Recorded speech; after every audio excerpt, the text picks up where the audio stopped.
Vtuber drama is apparently a lot crazier than I ever expected, and other things I learned when I found out about the crazy events surrounding the termination of Selen Tatsuki from ANYCOLOR as announced by NIJISANJI EN. The initial picture I got wasn't really all that exciting, as I basically read that Selen was accused by the company of violating her contract, and I also read some of what was occurring happened while she was in the hospital. But to use a really wildly overused metaphor, the story peeled back like a dirty, dirty onion the more I looked into it. To kick this off, we're going to first look at the official contract statement.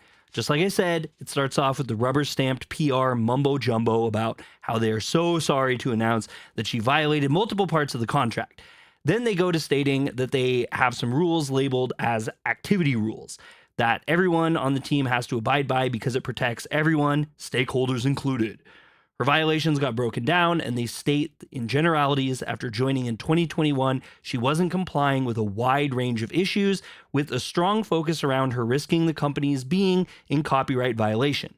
They use a lot of words to say that, and to me it really appears they are trying to make one issue appear a lot wider than it is, but I'm removed from this whole thing, so let's just keep reading.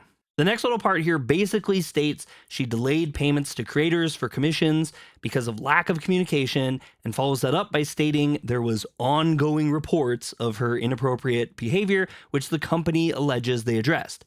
Again, they are speaking very non-specifically. There's a bit more corporal speak about their need to protect those affiliated with ANYCOLOR, and this doesn't stop here because they again go back to stating she violated rules, communicated poorly, and even began to allege she posted on social media that there was a mismanagement from ANYCOLOR. Gasp. Moving on to page 2, they state in 2023 they warned her that continuation of her actions would result in her termination, and that she continued with violations anyway. Next up is finally something a little more specific, where they outline she posted a music video without prior approval from ANYCOLOR, and that elements in the video did not receive authorization from relevant parties. From what I gather, they are saying she posted the video without their prior approval, basically.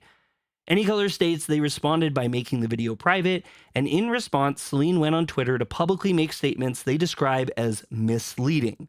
The funny part about it, though, is they state what she said that was misleading was that she stated management privatized the song. So I guess that means it's misleading to state what literally happened. I'm assuming the alleged misleading part was that she did not specify privatization of the video was temporary to clear for copyright on their end. ANYCOLOR states she told people to re-upload the song, which further breaches contract. It gets kind of weird after that, because then they no longer talk about dealing with her directly, but that they instead address her emergency contact and repeatedly note of being mindful of her physical and mental health. This wasn't a fruitful series of conversations, as it's noted they couldn't come to an agreement, and they decided to temporarily remove her access to all of her social media and video accounts related to Selen Tatsuki. At this point, legal teams were involved, and it spirals into Selen claiming that ANYCOLOR's mismanagement resulted in her no longer being able to operate properly as a liver, and alleges harassment taking place while, as they claim, she refuses to acknowledge her responsibility in violations.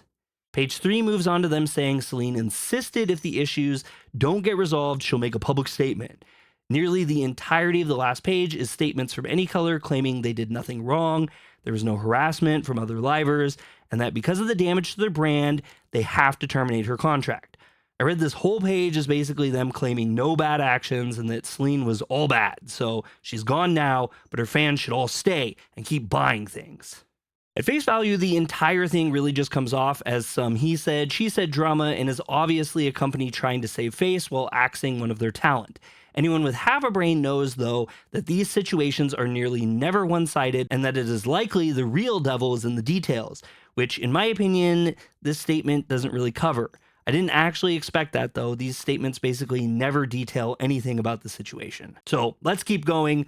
Let's keep peeling. Because it's the simplest, let's first talk about their claim that Selen delayed payments for commissions. Why this is one of the easiest things to cover is really because on the official ANYCOLOR response, there's a Twitter note from the person who does the commissions for her. According to the artist's own statement, Selen was kind and responsive to her. She states that ANYCOLOR management failed 3 times at coordinating NDAs with her due to putting down the wrong name. In that thread, there's even a screen cap of another person who worked with the company and had the exact same issue with them. She seals this issue off by saying that eventually, after Selen herself was so frustrated with her artist not receiving payment for months, Selen herself, she just ended up paying her directly, and she even tipped her. I think legally I can't say anything is true or it isn't true, but to me it seems pretty clear there's a strong likelihood the issue is more with mismanagement than anything that Selen was doing. The central point to the statement, though, is the music video. I'm not entirely sure how the entire Vtuber company thing goes, but from what I understand, the company basically wants their talents to send them the videos they make prior to them going live. I'm sure there's a bit of approval that goes on for content type, but in this case, it appears the focus was the company wanting to ensure that proper permissions to use said content are in place so they don't have to worry about being sued or hit with copyright strikes for releasing that content. Personally, I find that a pretty fair rule, but on the other side of it, I can also see all the red tape ending in delays to release of content, as a lot of people on Twitter seem to mention. I gather from what people say that Selen didn't really like all these delays, and so she would basically do the work for the company and acquire everything that was needed herself. So really posting the content was likely safe to do, but it was also indeed a violation of the rules. I'm also led to believe that from this, the generic repeated violations they mentioned talking to her about is likely this kind of conduct, but I'm really new to the issue, so I'm not certain at all. It appears to me, though, that they are using this as a central core to removing her from the lineup. I'm not entirely sold that it's a strong enough issue to warrant her removal, which is likely why they also include all the other little general statements so that the overall picture appears to paint Selen as being involved in numerous violations for years and that she was problematic despite their efforts to keep her adhering to the rules.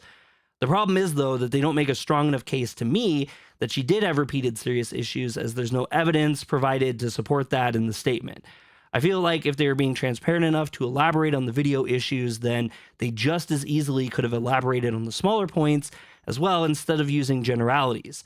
It also really kind of points out how the entire thing appears to be a smear campaign against Selen to bolster their public image and not take responsibility for their management issues, which is especially ironic as the statement calls out Selen for trying to smear their reputation and not take accountability.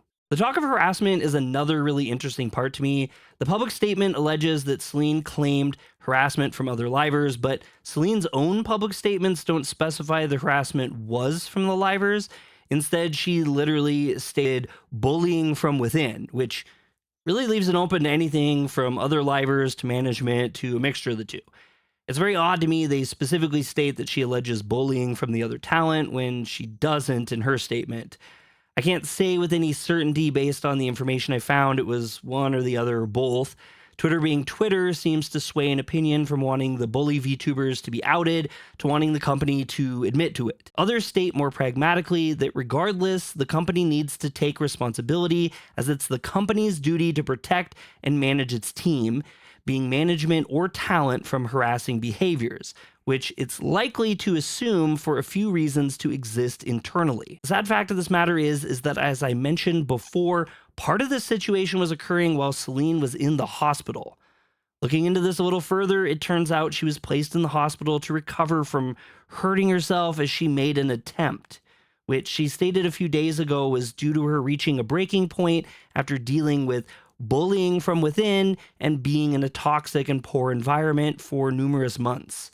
The darker side of the internet has a few unsavory things to say about this, but I really think that this really pushes a strong narrative that this company has a severe problem with management up to and including harassment and bullying existing at an extreme level. I'm not saying this is a confirmed fact, but it does push a strong narrative towards it, and a lot of people are going to believe it's more likely than not based on this. There are a few people out there who voiced that bullying was from other livers and was based on the overall feeling of the talent team believing they were bullying Selen into compliance of the rules. In this proposed scenario, Selen was seen as a black sheep by not maintaining the status quo of the group, and bullying was being used to gain her compliance. In the West, this isn't seen as being an appropriate action. Both in Eastern and Western cultures, this does exist in reality, and generally speaking, Eastern cultures can foster very strong desires to be as one group. I really need to absolutely clarify, I do not condone this sort of action towards another, and I think that anyone being stressed to a point of hurting themselves is awful. However, I do think it's prudent to look at multiple sides and opinions of issues. As a few days have passed from this fully coming public, there's been some fallout, in my opinion, a little bit of light at the end of the tunnel. Bad news for NIJISANJI EN. The PC hardware manufacturer HYTE has dropped any product lines featuring their company. They announced today that all pre-orders for their NIJISANJI line of keycaps and cases will be canceled and refunded in light of recent developments regarding ANYCOLOR and everything surrounding NIJISANJI and the past year alone. In addition to ceasing their orders for PC parts associated with them, HYTE has also announced the cancellation of their giveaway. It seems the majority of the community has been in support of this decision. On top of that lost opportunity, NIJISANJI stock also is reported to be falling in some degrees. A lot of information I found was in Japanese, but it does appear that investors are concerned about the publicity of recent events and reports ranging from 5% to 10% losses being reported. It sounds fairly small, but I did read that 10% is close to 150 million US dollars. Other English-based commenters are stating that commonly there's a daily validity of the stock, which really just means that the stock hasn't been very strong investment on average. It's hard to say from what details I was able to find, but at the very least, with all the content and online chatter about the company, there's definitely some investor spook right now. On the plus side of this situation, it seems Selen has now returned to live streaming using the name Dokibird. You can find her socials under that name and subscribe to her YouTube channel. Socialblade.com lists her channel as having been of only 50 subscribers strong until recent events. At the current moment, she's sitting at 392,000 subscribers. I'd be shocked if she doesn't hit 500,000 by the week's end. She's had her first live stream today, which to me appeared to be a success. I'm not sure what her prior numbers are, but today when I was watching, she was at like 132,000 concurrent viewers, so I'd say she's off to a good start on her own. During her stream, she made an official statement written with the help of her lawyer in the event the departure occurred. You can find it posted online, but in general, she states she had the documents proving the reason for her hospital stay and recovery, showcasing the validity of the stay. She requested that no one is harassed or be bullied, and she wants to just move on and enjoy the Lunar New Year with the past behind her. I hope she finds the success she deserves and that she can have a happy career ahead of her. This is definitely a pretty major event in VTuber history, and I hope you enjoyed the information I presented. If you like this content, hit the thumbs up. If not, hit the thumbs down to let me know. Feel free to subscribe to Yokoso Otaku for more anime news reviews and gaming, and let me know your thoughts about the issues in the comments below, anything I missed, or any mistakes you believe I presented. Catch you on the next one.